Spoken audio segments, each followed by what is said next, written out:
Yo guys, what is good? I hope you're all doing absolutely amazing and are trading safely in the markets.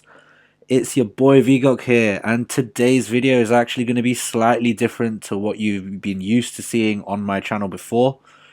Now, you've probably guessed it from the title alone, but that we're actually going to be looking at some trades from last week that I took that either hit stop loss or they broke even. So some that obviously didn't go the way that we wanted them to. And I think there's actually one of you guys that commented on one of my older videos that a losing trades video I did would be really helpful and beneficial, and that's what you guys would want to see as well. So thank you to whoever commented to give me that idea. But without any further delay, let's get straight into the charts. So getting straight into the charts and having a look at those trades that didn't quite go our way. I'm going to be starting things off on US 30. Any trades that I think I placed, I did sort of leave the positions on from last week when I had the idea of doing the video and stuff. So first of all, let's take a look at US 30, and the first sort of trade I went for on US 30 last week was the 27th of September. So I believe it was this one right in here, which didn't quite go to plan, and let's just chuck it back into replay mode to see why that quite happened.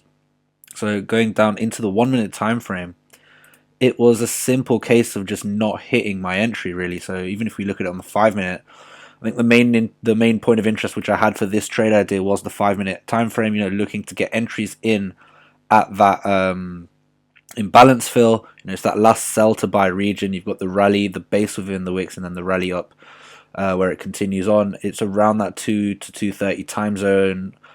So when the US stock markets are really opening up, so everything was sort of falling into place with this trade. I think I set a limit and it never really hit, and then I just sort of I think I gave up with the trade in the end. But to be honest, if I should have technically just carried on going, carried on my analysis of this trade, because ideally, after you sort of see it come close to the area, I think it made equal lows, and that's what put me off of it. So as you guys can see right in here, it made equal lows in here. So I kept this position on, hoping we'd get a liquidity capture under the lows and then it's shooting off. Instead, what actually happened, around that 2:20, 10 minutes before, I was hoping, that 2:30 time, we get the manipulation below the lows and then off it goes. But instead, we got the breaker structure, slightly before, and then 3 minutes before that 2:30 time, we see it coming in, mitigating just in here and then going off. There was obviously opportunities afterwards to get in on that bullish run up to the upside, but I pretty much just didn't go for it after I saw that I missed my entry by that much. I just sort of left it. So there wasn't really a stop loss or a break even, but it was just a missed entry, which really got on my nerves last week as well, because it was the first day. I think it was like Monday. I think this was, so would have started the week off very well indeed. Now the next one that I have is on US 30 once more, and this is on the 29th of September. And it was this sell down. So let's chuck it back into replay mode so we can actually see the full story of what happened on this day. So again, it's very similar to that previous EJ trade which I've just posted. But as you guys can see, it's that drop consolidation. You've got that first half accumulation, the creek as I've mentioned here, and then we get that breaker structure to the downside, and then that sell off once more. Now with this, it was just a risk management issue. The trade actually went very well in the beginning. As we can see on the 1 minute time frame, this is what I based my entry off of. It was that last buy to sell candle. We had a very good break of structure to the downside, and we had a liquidity build up as well just below the zone, which is a good sign. So having my entry at the open of the 1 minute candle there, stop loss at the top, was about a 19 point stop, which is really good for US 30. But simply enough, the thing which I just wanted it to take the equal lows at the bottom of the range. That's simply all I wanted. So you can see the equal lows, roughly around in there. I wanted it to go down into there. It didn't quite get all the way down. It went, I was looking to get at least a 1 to 11 out of this. It went for a 1 to 8, and then obviously, as you can see, it looked to reverse, and it eventually broke me even. At that point, after I've seen its broken structure to the downside in there. So looking at that 1 minute once more, after seeing that this break of structure to the downside in this move, I was happy to move my stop loss to the just into a bit of profit basically, just to keep it risk free, you know, and potential break even on that trade if it does go the other way. And as we guys can see, you know, we can see obviously how price progressed. And as we play price, this movement alone there, that was enough to break it even, and it was a 0% gain on that potential trade.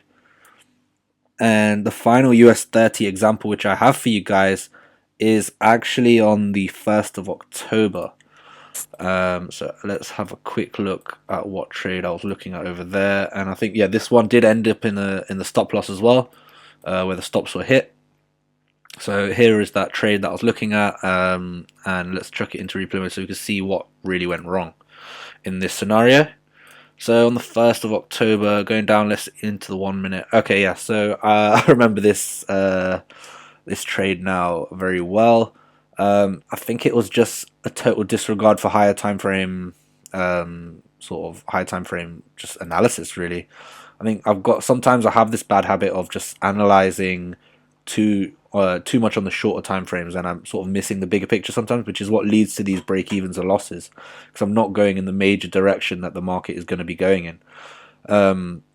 So again, basically with this trade, if I drop it into the 4-hour time frame, what we've basically had here is we had these equal lows in here, and we had the point of interest just underneath, so an area for price to spike into and reverse to the upside.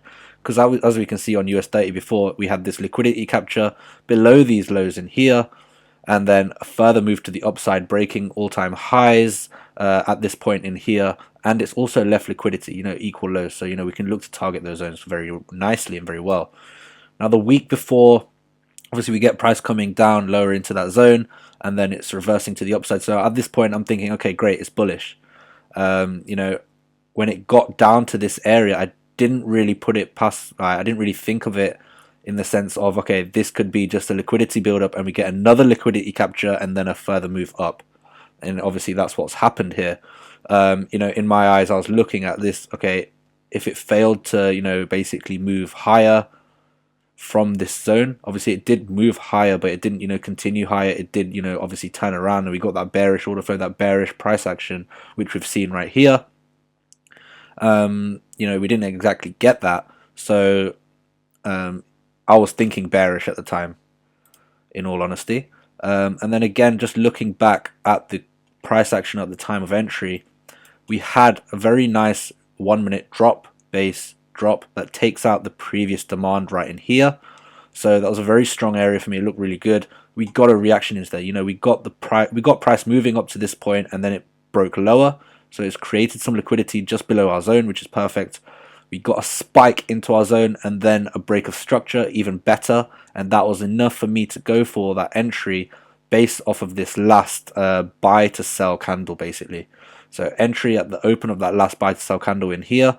Stop loss at the top of that wick right in there. So it's about a 23-point stop. And as you guys can see of how price developed, you know, it got into entry, it rejected very nicely indeed. And for me to put this at break even, you know, I can tell some people are going to be saying, you know, why didn't you just break it even, you know, after we get that downwards move there?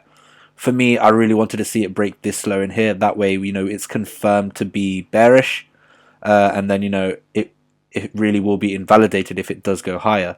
What I didn't quite clock at that time was it reacting off of this sell to buy area in here. Obviously, because I thought it was just continuing to be bearish, I was looking at this as a massive redistribution. So a drop, base, drop, get the reaction in, and then it continues lower again for an equal sized move of here. You know, that would have been really nice to see, and that's what I was going for in this trade scenario. But obviously, as we can see, you know, it was obviously going back to the 4-hour. It was a liquidity capture under this wick right in here. So if I zoom in, we can fully see what's happened. The wick over here, you know, it's done a liquidity capture under that wick and shot up. And that's pretty much what I missed, you know, didn't really see. So, you know, I should have been, obviously the sell did go to plan at one point. You know, it was doing well, it was in a slight bit of profit. But something that I should have done was look to hedge myself into the buy side as well. Obviously, it was just a lack of analysis on the higher time frame, and that's what led me to this stop loss being hit. But you know, hey, we move. Now, the next loss that I'm going to be looking at was actually on GBP JPY, one of my favorite pairs to trade actually, and it was on the 30th of September. So let's just bear with me as I scroll back. 30th. So obviously on the 29th, you can see there was that 1 to 15 risk to reward buy, which I had obviously from that previous post, which I had. And on the 30th, this was the loss. It was the following day actually. I was hoping to, and I think looking actually, I remember this trade now. It was basically me just being too greedy after that previous buy hit take profit. You know, I saw this buy take profit hit that 1 to 15. I was like, great, let me bank those profits and then let's go again, because I was so confident at this point. I don't know why, because I thought in this moment here it was going to reaccumulate once more. Obviously, as we can see, it didn't quite do that. It reacted into this sell zone. You know, it gave that bearish movement, that bearish rejection away, and then obviously it looked to break to those lower prices. So yeah, as we chop it into replay mode over here, so we can actually see what happened. And on the 1 minute time frame, let's have a look. So yeah, this was the sort of trade I wanted to sort of look at. It wasn't exactly a stop loss, you know, a total stop loss. It was a reduced stop which got hit. So obviously, as we can see, you know, we had equal highs, buy to sell movement, and then we had equal lows here, sell to buy movement. So it was just a case of playing both of those zones, really. That's what I was looking to do, and then obviously just get out and hedge my positions basically. Now with this trade, just looking to enter off the open of that sell to buy, and this is the one obviously that hit that reduced stop. So we got really good reaction as it first hit that zone. Again, notice the time of day I'm trading this. It's 3:15 p.m. UK time, so slightly later than I'd like to get most of my entries in. Most of my entries I want to be getting in from, you know, if it's a New York session entry, then midday till 2:30 p.m. UK time. Obviously, London session entries will be a lot earlier on in the day, around London Open and stuff. But as we can see, that as it first approached the entry here, it gave that really good reaction to the upside, which is what we wanted to see. And yeah, I think at that moment I just sort of left it, and then after seeing it break lower into here, I was like, okay, let's trust the analysis and see what happens. We then get it breaking to the upside. I was like, okay, perfect, now's the perfect time. You know, we've got that confirmation of it breaking higher. The correct confirmation would have been breaking higher of this point right in here, so there's a slight misanalysis of that. But I moved my stop loss to these lows in here, so it was a reduced risk, probably about a third less risk than I would have had. You know, it was looking around a 5 pip stop. I'd change it to around a 3.5 pip stop around there. So it did hit that reduced stop loss right in there. You know, as price obviously looked to reverse down, that was that stop loss hit in the end. So that was what happened with that GJ buy that went wrong. Now next we're going to be looking at is actually Euro USD. Let's have a look. Let's check it back. And the Euro USD loss that I wanted to look at was again on the 29th of September. So let's have a look at that. I believe it was this one here. Yeah, 29th of September. There we go. So again, I think both there's two losses I'm going to be talking about for Euro USD, and to be honest, both of them are just due to a lack of higher time frame analysis. And I do this, and I'm sure a lot of other traders do this as well. It's just laziness kicks in, and you know, you basically shortcut the whole top-down analysis. You only get, you know, the picture on the smaller time frames, you know, hourly and below, and you know, sometimes that's just not enough. You need to really take into account those higher time frame analyses to get that true direction of the market. So obviously, again, just like before, jumping it into replay mode so we can see what went wrong, and to jump it into the 1 minute time frame, I believe that's where I got my entry. And again, you know, I think I just totally disregarded all of this previous price action from the previous day. Or I think it was that same day actually, which is even worse looking back at it. But yeah, I was just looking at just taking buy side trades, and I think I was looking to really look. If I was looking at sells, I really wanted them in this top area, and it just simply, you know, I was just forcing the buys up to that area to then sell, and I simply just wasn't getting that. So it's just a disregard of previous price action, high time frame price action as well. I thought in my eyes, obviously we had these equal lows in here. We had that sell to buy movement. We got a break of structure above. in here. So above this point here, we got the break of structure, and we had a really nice base rally with an imbalance next to it. So that was the point of interest. I pretty much took trades off that point of interest, to be honest. It was a 4-pip stop, having stops just below here, and we got a really good reaction again. Like, that's the thing with these like losing trades that I've seen more and more, is we get good reaction to start off with, but they don't really break structure. They don't really break structure. So instead, what happened, obviously, because it didn't get that structure break, if it closed above here, then we'd have a lot more confidence in this going higher. But instead, we got a mitigation of this last buy to sell in here, and we got that sell-off coming in over here, and obviously hitting our final stop loss down here. So that was that loss on EU. And most of the trades that I'm placing, if it's on a personal account of mine, I'll be looking to trade 1 to 3% risk. But obviously, if you guys have seen in the trading community, there's a lot of the funding challenges going around, and I have done a couple. I have done a couple funding sort of challenges, and usually on a funding challenge, I think the average risk per day is 5% loss. So I look to trade about 0.5% risk on a funded account. So just to let you guys know sort of my risk tolerance and stuff. But yeah, moving on to the second EU loss, it was on the 30th of September, so pretty much a day after this. Let's get out of replay mode so we can find the trade. And it was in this one right here. Again, total disregard for higher time frame analysis again. I think I was feeling lazy on EU last week potentially. It gave a good trade for me the week before, but this week I think I was just being a bit too lazy with it, not doing a full analysis on it, and obviously it came back to bite me. But yeah, this is the second loss, and let's chuck it back into replay mode so we can see what went wrong. And I believe, yeah, this was a 1 minute time frame entry. As you can tell, all of my entries are 1 minute based entries. And yeah, so what I was looking at here was this trend line coming up. So we've got a bullish trend line with liquidity underneath.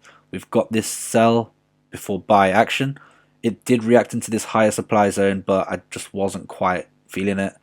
At this sell to buy region with the imbalance in there, it looked so much nicer and so much cleaner, in my opinion. So I just looked to place my trade off of that. So the buy off of there, stop loss at the bottom there. We did get it coming down. It did go into about halfway into drawdown, and then it did get a really good reaction up. So I think at that point I was like, okay, this is gonna go bullish. It's a very strong reaction up as well.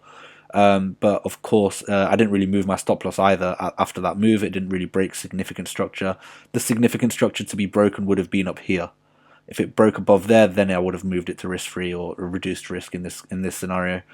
Of course, we didn't get that, so I just sort of waited and hoped for my analysis to play out from this area maybe. Again, gave the reaction, but in the end, it hit stop loss, and obviously we incurred that loss. And obviously it was basically looked like we got manipulated out of our position, which is not ideal. But it did go on to break lower. It did react to that supply zone, which I marked out right there, successfully. So I should have been looking at the bearish side of things there. And the final sort of loss that I sort of took was on GBP USD last week. So just moving to GU. And it was on the 30th of September I took this loss. So let's find where that is. Yeah, I think it was this little cell in here that I was looking at. And so let's chuck it into replay mode so we can see actually how things played out. And this was another 1 minute time frame entry. Now I feel like with this one I got very unlucky. So I'm going to break it back to the 15 minute, I think. Yeah, maybe the 5 minute. Okay, cool. So the 5 minute time frame. Now, basically what we've had throughout, I believe this was all Asian session the night before. Yeah, this was all Asian session the night before. We had a slow accumulation of price, slow rally of price in here. And then as London session opens at 8 a.m., obviously the London Open, we get this very strong move to the downside. It doesn't really break structure, doesn't go below any of these points. So that's pretty good there. Instead, it really mitigates, any sort of demand zones within this wick. we get that movement away, that bullish movement away. Fantastic. So after that point, I was like, okay, great. This last sell to buy candle, we can look at that as a point of interest, and we've also got a build up of equal lows in here as well. So we've got that build up of equal lows in there. Of course, I was looking at a hedge scenario. I was looking to sell down to take these lows out, potentially maybe even get into that lower point of interest, and then look to place buys, after it gets, after it takes those lows out, basically. But again, looking at that 1 minute time frame, we can actually fully see what's happened in this area. Purely basing this on structure, it's within this move from here to here. That's the move that causes it to be bullish, and that's something that I failed to sort of clock. So, I should have been looking at buys from this sort of area, and obviously it's easy to say now, easy to see now, easy to mark up now and all this sort of stuff, but looking back on it and reflecting on this and obviously journaling this, or this is sort of what should have happened. We've got that sell to buy area right in there. Of course, there are equal lows here. I think it does depend on what data feed you're looking at as well. But for me personally, I was looking to see these lows get taken out and then getting that bullishness in price. Instead, should have just been a case of let's monitor. So obviously, I had my sell off of this area here. Again, good reaction, good reaction, good reaction. Not really a break of structure though. And obviously, as it went to turn to bullish, it did stop me out for that stop loss. Didn't really move my stop anywhere to reduce the risk in that scenario. But something, I should have seen, if we look at the imbalance fill within this point of interest for the buys, we'd be looking at entering around there, stop losses at the lows here. That's how simple it could have been. But I think, it was just, I don't blame myself too much for this, because in normal circumstances, obviously it were normal circumstances anyway, but usually I'd be looking at these sort of trades anyway, looking to take liquidity out and hedging myself in to sort of both sides. I knew it was bullish after this sort of sell to buy movement. It's just a case of narrowing down the I think it was just a case of narrowing down the points of interest and really just monitoring it a bit more, and just being more wary of what's actually happening in price. So as we just change it to the 5 minute, we can see obviously it was definitely bullish, as we can see. But obviously, getting entries in around that blue line around here, that would have been magical, would have been amazing. Risk rewards would have been unreal. And, as we forward the price, we can see how it obviously goes about and changes. So let's change it to, let's get out of replay mode actually. So there we go. We have that sell that hit that stop loss right in there. Right in here, that was that sell that hit that stop loss. There was a further buy later on in the week, which I took. I think this was on the last day, the Friday of that week, where I pretty much made back most of my losses really. So that was a 1 to 11 on there, which I got back. I believe EJ that same week I had that 1 to 23, which was that previous video I posted. Where was it? Yeah, this 1 to 23 down, and I did have a GJ buy as well last week, 1 to 15 for this buy up. So I think what it all boils down to, you guys have seen all of the trades I took last week now, and you guys can see, I had considerably more losers than winners, yet I still had a profitable week. And that's something I really just want to sort of explain and sort of boil down for you guys. If we have a look at the scenarios which I had personally for last week, so last week's trades, we're going to have losers / BE on that side, and then on this side we're going to have winners. So as we can see, obviously last week's trades, we're going to be looking at the losers and the break-evens. So from what we've just looked at, we had one break-even and 1, 2, 3, 4, 5 losses. So one break-even and 5 losses. 1 BE, 5 SL. And let's say for argument's sake, we're going to be looking at doing a 1% per position risk. So we have 1% risk per trade or per position, whatever you want to say. So 1% risk per trade right there. And then the winners which we had, and I'm going to write the individual risk rewards out for this. So we had 3 wins,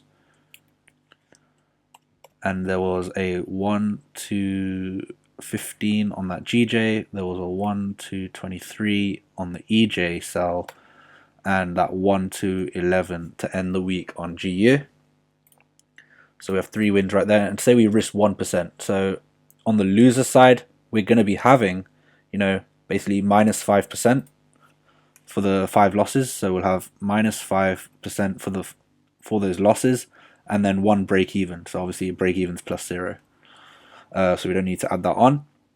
We'll have minus 5% for that side, and then on this side, the 3 wins, obviously risking 1% per trade. Just as an example, we can actually see we've got 15% plus a 23% gain plus that 11% gain at the end of the week. Right there, and that actually equals to 49% gain. Obviously, if we were risking 1%, that would be 49% gain. And then, obviously, you know, I've only had 3 wins and then 6 losing trades. Let's say 6 losing trades, but I'm still at the end of the week risking 1%. I'm still, you know, 44% profitable. Well, I took 44% profit basically. So, and this is the power of risk to reward ratio. You know, even if you are trading a minimum of a 1 to 3 risk to reward, so say we had a 1 to 3 risk to reward ratio right here, and say we lost 5 trades. So we lose 5 trades, and that was obviously minus 5%. And obviously we're winning, obviously say in the same scenario which I had, 3 wins. 3 wins, which is equal to 9% gain. Obviously 3% gain per trade, and we had 3 wins, so 9%. So obviously 9%, we're up 9%, and then we lose 5%, so obviously we're still in total up 4% if your risk to reward ratio was a 1 to 3. So, you know, that just shows the power of risk to reward. And obviously we're not looking to take 1 to 3 trades all the time. You know, that usually, if you've seen my previous videos, the average risk to reward we're looking to get is, you know, a 1 to 10 plus. So obviously the power of these high risk to rewards, even if we only had 3 wins, our win rate is not that great. 3 out of so we had 6 trades there, 3 out of 9 trades, 33% accurate. But I'm still 44%. I gained 44% profit that week on my portfolio. So that's just sort of a little sort of insight into how I look at risk to reward and how obviously important it is in our sort of percentage gain and our compounding as well. So there we have the full breakdown of those losing trades last week, obviously with the winning trades as well, and then obviously showing you how important that risk to reward ratio really is in your trading. If you guys enjoyed the video and felt that you learned something of value today, then please do give it a like, and don't forget to hit that subscribe button too if you're new around here. And also, to stay up to date with any of the future video releases, please do click that little bell to turn the post notifications on. With that being said, thank you guys for watching, hope you guys have enjoyed, and I'll catch you guys in the next video for more of that trading source.